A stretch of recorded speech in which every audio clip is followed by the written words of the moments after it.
Excited to have Slava here today. Just a quick word about myself. Paul Hsiao, Canvas Venture, three of us got together, raised $475 million. We focus a lot on marketplace investments. I was an immigrant myself back in '86, built a company backed by Greylock Benchmark in the late '90s. And since then, I've been on the dark side. So it's been an okay ride. Why don't we just start? So Slava, immigrant story. When did you move here, and what was it like? I was born in Belarus in '78, came over in '79, religious exile. We're Jews, and being a Jew in the former Soviet Union was not looked up upon. So we came over to Brooklyn, and before Brooklyn was cool, and lived there. You mean you weren't a hipster back then? I mean, I was 6 months old. I don't know if I was a hipster yet. I don't know if I'm a hipster now either. So. Yeah. But then we were there till I was 7 years old, and my mom got her residency. She's a doctor. We moved to Pennsylvania, and grew up my formative years in Pennsylvania until graduated college in Philadelphia. Lived in Belgium for a year, and then Chicago for 3 years. Was a strategy consultant for 8, and then along the way decided to start Indiegogo. When did you move to the Bay Area, or where did you start Indiegogo? I started Indiegogo with 2 co-founders, Eric and Danae. And they were based out of Haas. They were going to MBA school. So the story of Indiegogo is I had a friend, Eric, and we were consultants. He was on the technology side, and I was on the strategy side. My dad died of cancer when I was a kid, and for 10 years, I couldn't talk about it.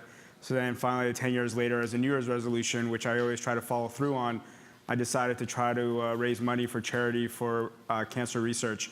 I thought I was smart. I was consulting some of the largest companies, how to use the internet, how to use tech innovation.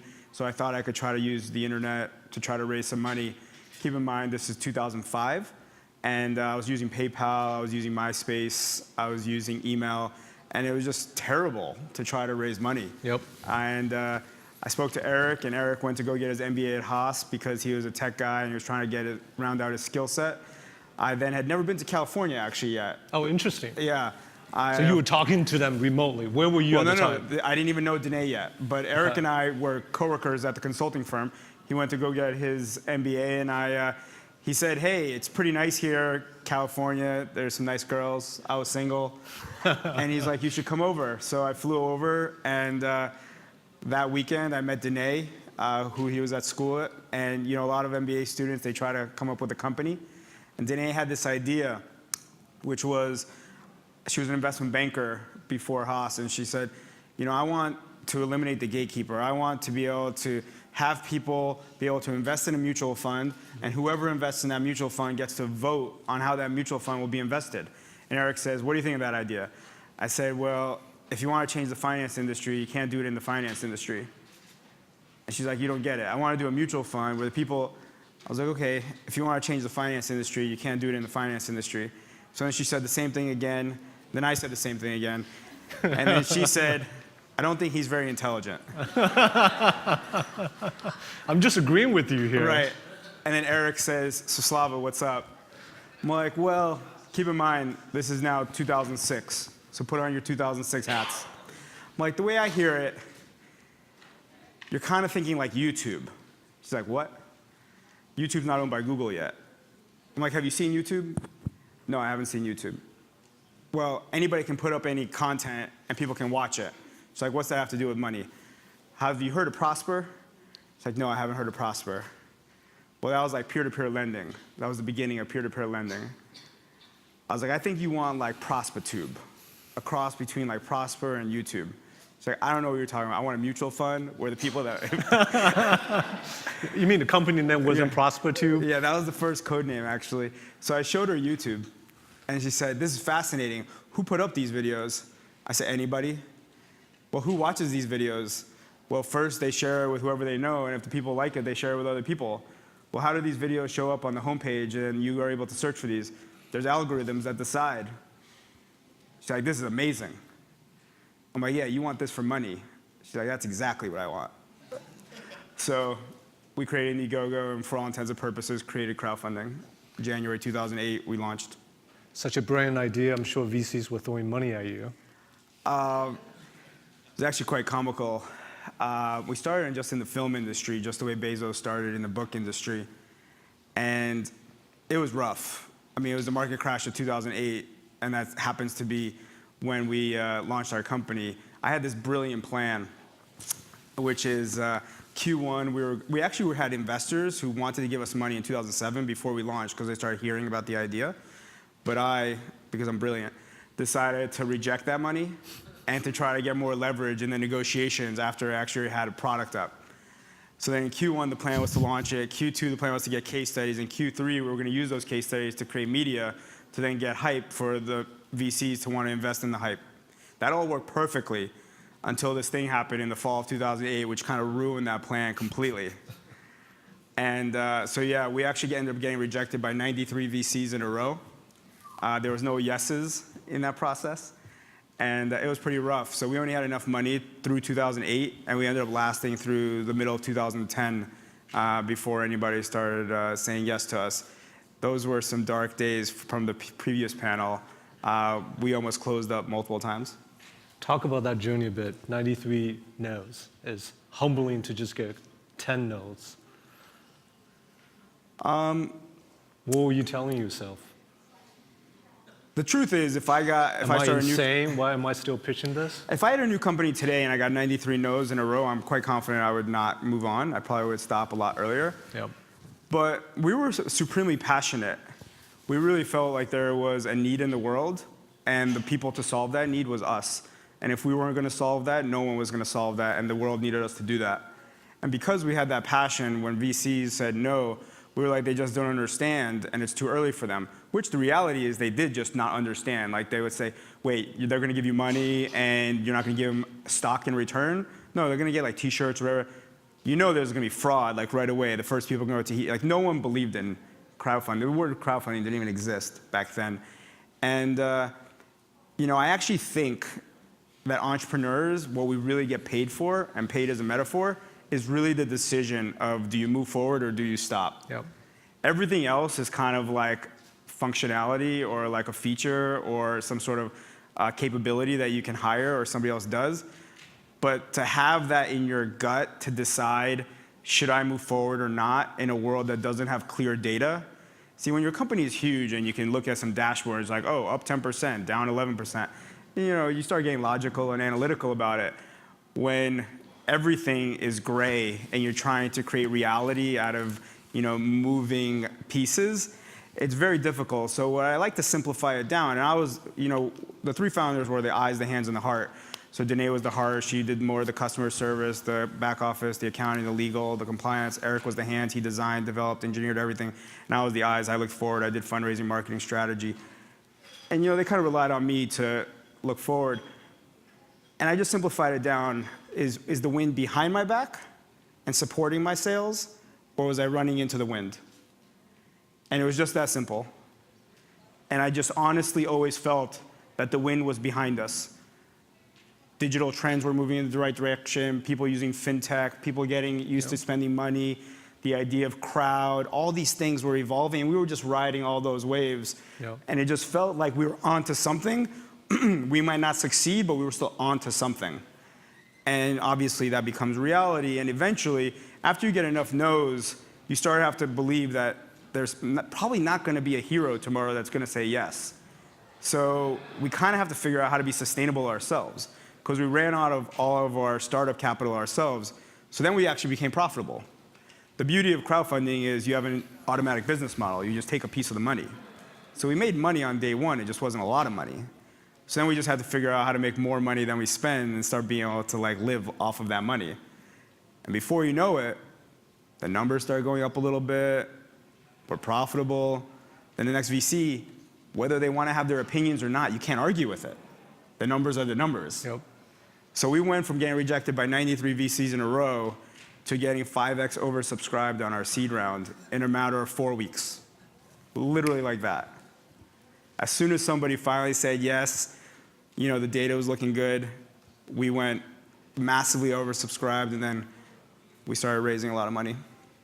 I resonate with three things you said. One is we often see with entrepreneurs who just stick in there, they just sort of believe that if I don't do it, no one else will do it.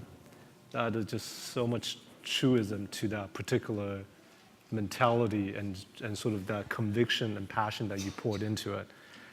I remember when we were raising capital, this was in '98, right before the first crash. And we call it like a rock fetching exercise. You talk to the VC, you pitch, they sort of come back to say, bring a rock. I say, oh, I want to, and you bring a rock, and like, hey, no, I want a wrong rock. So you go back and work, you bring a wrong rock back, and then I want a blue wrong rock. And then that went on for the whole summer until, like you, one term sheet showed up, and then 6 term sheets showed up all at once.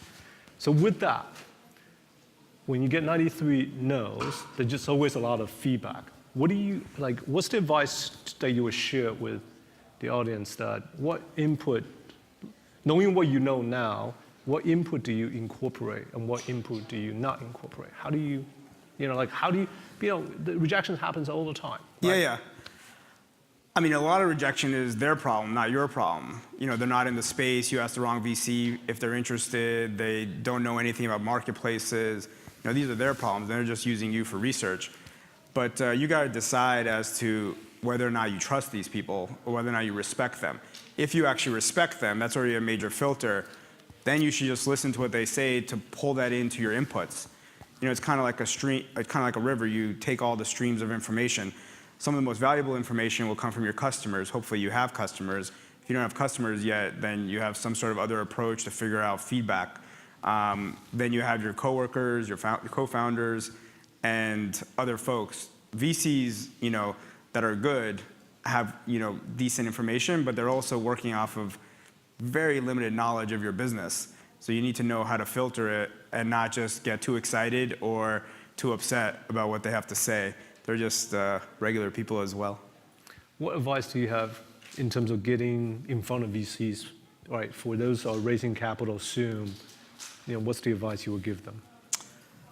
My advice, whether this is consistent with others, but my advice is, one,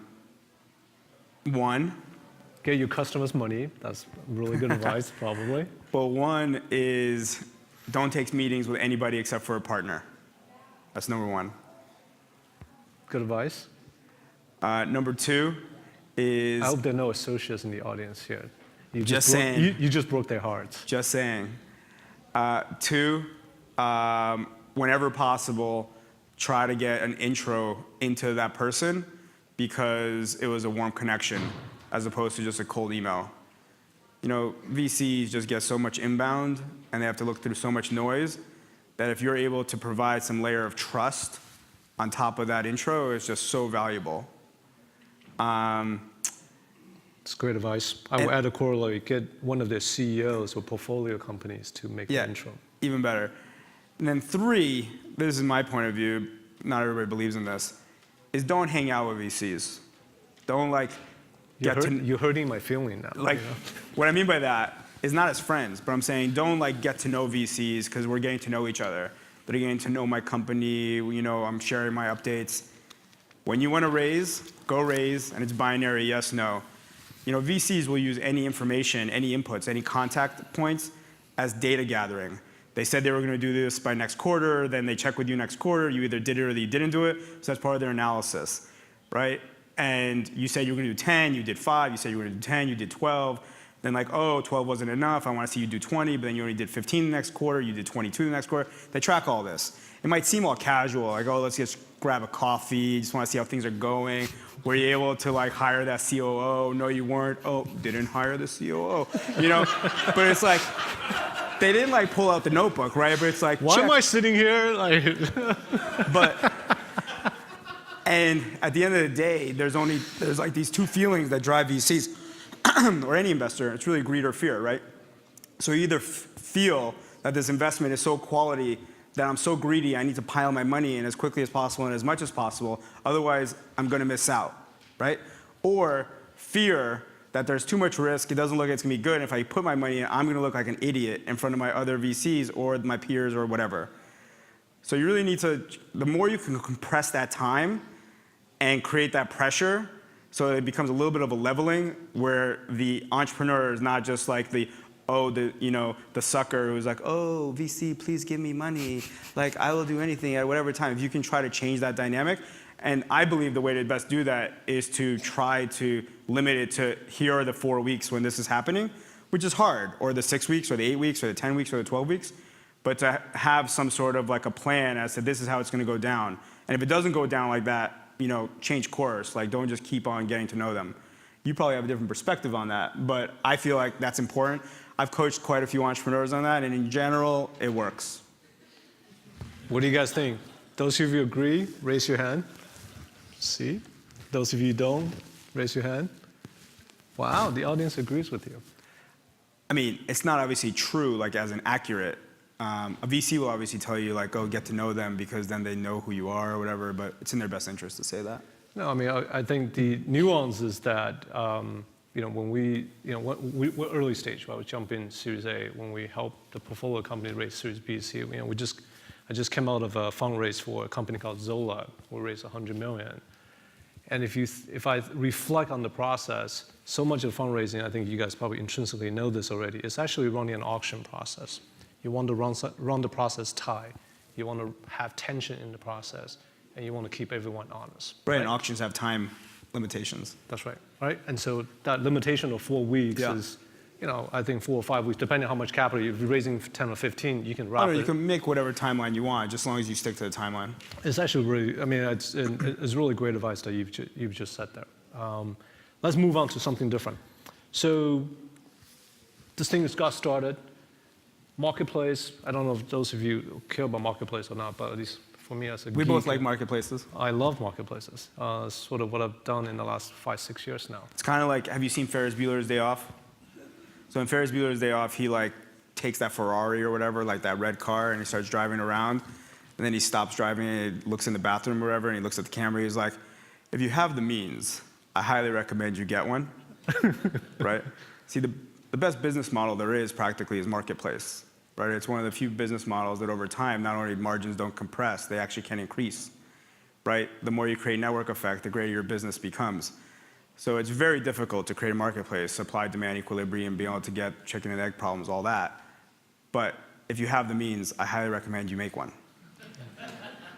So talk about, most of the marketplaces we've seen goes like this, flatline for a long time, and then starts to pop. What was the point, the non-obvious thing for Indiegogo that finally got it, sort of the flywheel going? Well, maybe you had the flywheel from the very Well, we definitely didn't have the flywheel from the very beginning. It took definitely like 1.5 years to get any sort of momentum at all. We did 3 conscious things that I believe was the catalyst. Maybe it would have happened anyway. But we did 3 conscious things. Number 1, we were a film-only fundraising site. That's not because we planned on being a film fundraising site. It's because we wanted to specialize in one vertical first, the way Amazon did with books, to improve the product before we expanded onto everything. So on that day, we expanded onto everything. And then number 2 is instead of being only looking for inbound sales, we actually started to say, let's see if we can bring customers to us. Yeah. And then number 3 was a change in the actual user experience. We thought we were so strategic. I was a strategy consultant before this. So I had like 6 different buttons. Like still today, people are like, you know what would be good on an Indiegogo page? Like sometimes those projects, they're looking for employees. You should have like apply here or look for whatever. Or you know what, I'd like to rate those projects. People say that to me today. You wanna know something crazy? Day 1 of Indiegogo, 2008, January, we had all those features. All of them. Funny, isn't it? You can rate, you can apply for a job, you can say you want to work there, you can say you need these people, all that. We had all of this. So we did 3 things. We, 1, removed every single button except for fund, every single button, which I know that sounds easy right now, but that was very hard to do. We worked so hard on creating this user flow and all these different experiences you can have. We removed every single button. Number 2, we actually started selling, so we would actively try to find customers. Got it. And number 3, we expanded to everything. And then it was just like up and to the right. The funny thing is about the expanding to everything is I would go to VCs and I would say, oh, we're a fundraising platform where people can raise money through the crowd. They're like, yeah, we don't fund films. I'm like, yeah, no, it's not a film thing. They're like, no, LA is where they fund films. I'm like, I get it. I'm an internet company. They're like, no, this is film fundraising. We don't fund films. I'm like, okay. What if it like said hardware? They're like, that's cool. But it doesn't. It says film, so you're a film site. I'm like, you do understand how technology works, right? It's like the field that you can pick right now is only film, and it could be a drop down where it could be other categories. These are smart VCs, like these are smart human beings, right? They're like, listen, LA, I know some VCs in LA. I think you should go for film stuff. It could be cool. Okay, just imagine for a second that there are like 20 categories, and when you create a campaign, they pick the category, and this could be like different categories. They're like, that's cool. So then it wasn't until we did it, and then the next day when we did it, it's like, this is amazing. I haven't seen anything like this. This is so innovative. Like we just talked about this yesterday. The reason that's interesting is because a lot of VCs and a lot of humans, right, is they can't actually envision something that's not true. The reason it's not true is because it can't be true until it is true. Yeah. So it's very hard for them to believe in something, which is why numbers and data are so much easier to pile in the money on, as opposed to just your opinions and your thoughts. Was there a customer selection you went after? Like the people who funded the projects, was there a particular cluster that popped up? Or was it pretty we were supply side at first, Yeah. and we would work with the supply side to capture their demand because they came with their own demand. Yep. And what we did was we brought their demand into the network, and then one person's company's demand became the other portfolio company's demand in the future. So you played the federated model. Right, so we didn't actually go after demand in the early days. The demand came from the supply. Yep. And then the beauty of the model is we don't pay to get the demand because the supply brings the demand. Yep. And then before you know it, you have 20 million backers that you didn't pay to bring because you got it through the supply. Yep. And then those 20 million backers can back anybody. Yeah. Talk about... Which is exactly how Indiegogo grew. I think in the speaker room you were talking about, you guys have about 140 people-ish, Yeah. give or take. And talk about the early days, for most companies, you got to build a team, build execs. Talk about that journey a little bit. Sort of what were the first critical hires for you as you think about scaling? We have a few minutes here. Talk a little bit about the people aspect of it. The culture, people aspect. Well, culture is your most important thing. Determining your values, figuring out how you're going to hire, filtering for values, and then allowing anybody that gets through the gate of those values in the interviews to then influence the culture. I think that a lot of people make a mistake that they say that, oh, we here at XYZ company, we have this culture. So you, employee, can come and be a part of that culture, or you cannot. You either fit our culture or you do not, which in my opinion is completely the wrong way of thinking about it, which is you have values. Companies have values, and if an employee can get through the values and the interview screen, right, they then influence the culture. See, culture is this amorphous thing. It's like clay in the middle of the room, and whoever is an employee at the company influences the culture.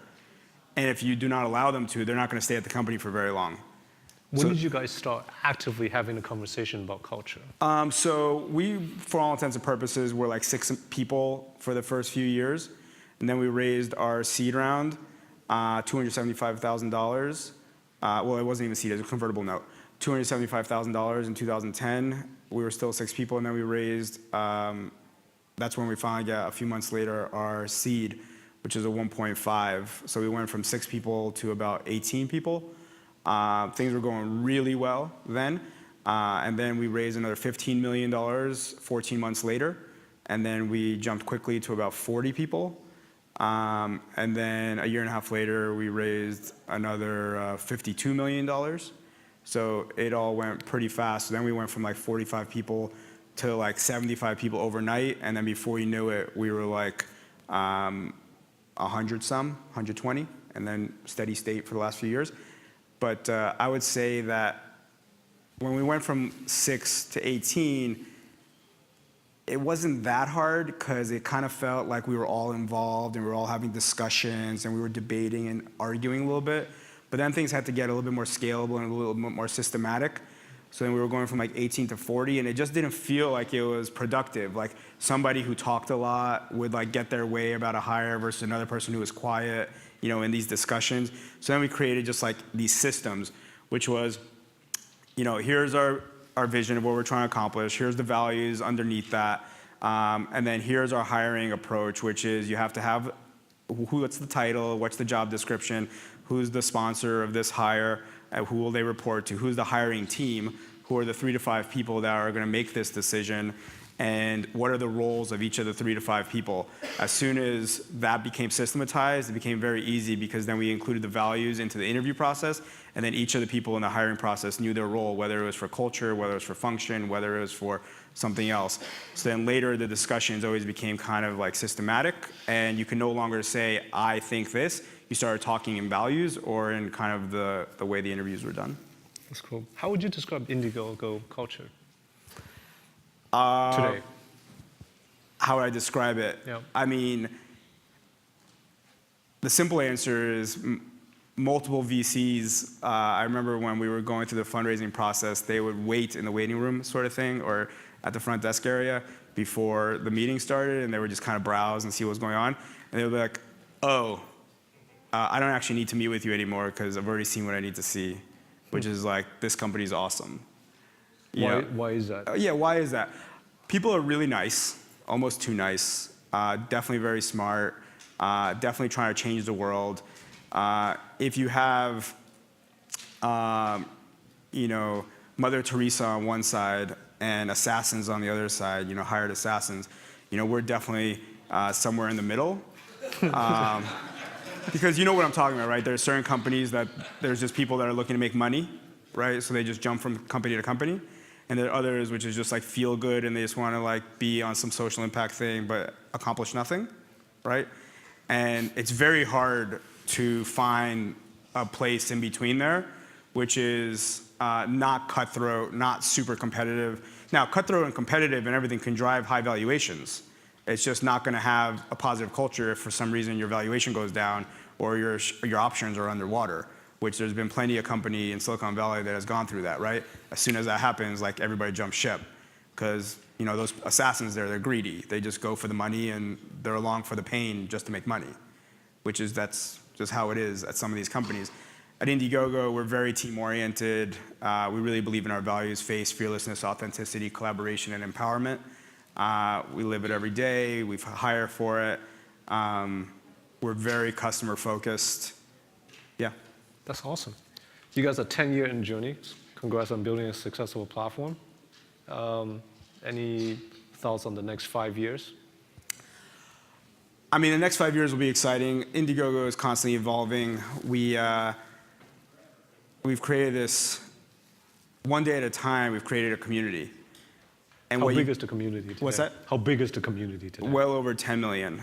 And what you can do with that community is where the exciting thing happens, right? Because at first, you just try to get one entrepreneur to get one piece of funding. But once you have one of the largest networks of entrepreneurs in the world, and you have these network of backers who want to fund these things, you can start doing very interesting things. So we've gone from a regular perks business to having an enterprise business with the largest Fortune 500 companies in the world, to having an equity business now where we're slowly becoming an established VC with all of our investments that are happening through the crowd. We've now moved into blockchain and doing ICOs. And if it sounds like there's a lot of things going on, it's because there are.